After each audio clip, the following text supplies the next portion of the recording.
Hello friends, let us start with this poem, that is Where the Mind is Without Fear. Now this poem is written by Rabindranath Tagore. He was the first non-European to get a Nobel Prize in 1913. Alfred Nobel was a well-known scientist. He was interested in chemistry, and at that time nitroglycerin was an explosive substance. He wanted to make it safe. By a lot of research, he converted this nitroglycerin into dynamite. Now his intention was for the betterment of the society, how his invention could help the people. So he wanted to use this dynamite to make roads, to break the mountains, to make roads in mountains. But later on, this dynamite was used for making bombs, and it was used in wars to kill people.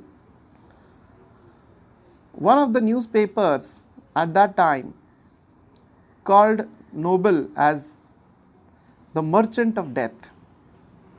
He was very hurt by this kind of comment, and therefore he decided to do something for the welfare of mankind.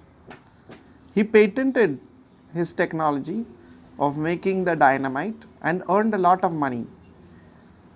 And he gave 94% of his wealth to organization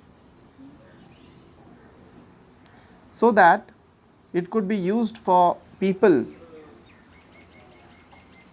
so that it could be used to give prizes to the people who have done something for welfare of mankind.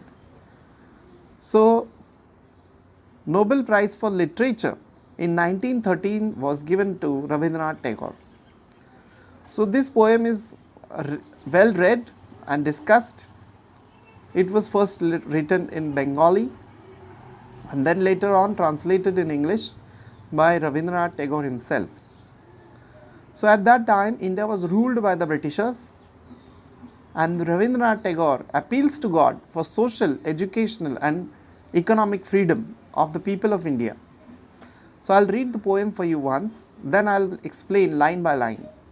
Where the mind is without fear and head is held high, where knowledge is free, where the world has not been broken up into fragments by narrow domestic walls, where words come out of depth of truth, where tireless striving stretches its arm towards perfection, where the clear stream of reason has not lost its way into the dreary desert sand of dead habit, where the mind is led by forward by thee into ever widening thought and action, into the heaven of freedom, my Father, let my country awake.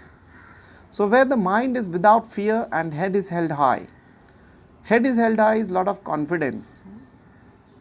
When you have confidence in yourself and your mind is fearless, new thoughts and ideas can come to you, which can lead to progress. Where knowledge is free, so it is easily accessible to all classes of the society. Of course, you have to pay for the knowledge, in sometimes by monies, by sometimes by another way, but you have to pay it.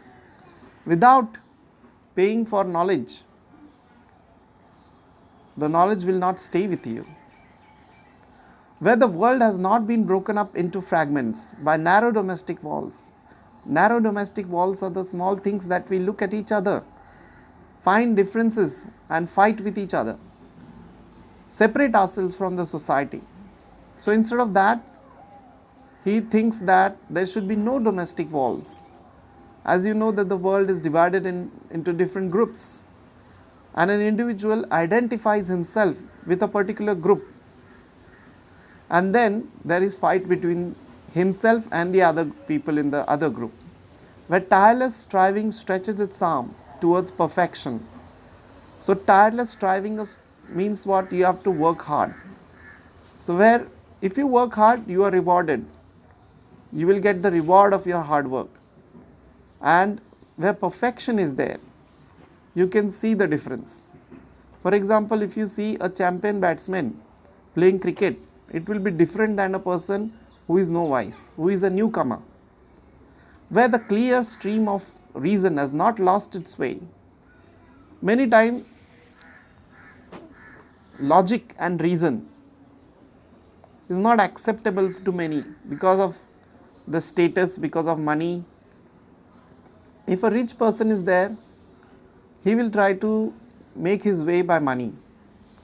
But where clear stream of reason, where you can reason things, where things are very clear, we say crystal clear things, has not lost its way, and dreary desert of dead habit. Now dead habit means what? The routine. Now initially the routine will really help you in carrying out your day-to-day things. But if you get stuck in the routine, then it is a dead habit, where mind is led forward by thee into ever widening thought and action. So mind is ever widening thought. So we do something and we find that we could do it better. We do it again and we find something else. So this is a never ending path to perfection. New ideas, ever widening thought is new ideas coming to your mind. Into heaven of freedom, my Father, let my country awake.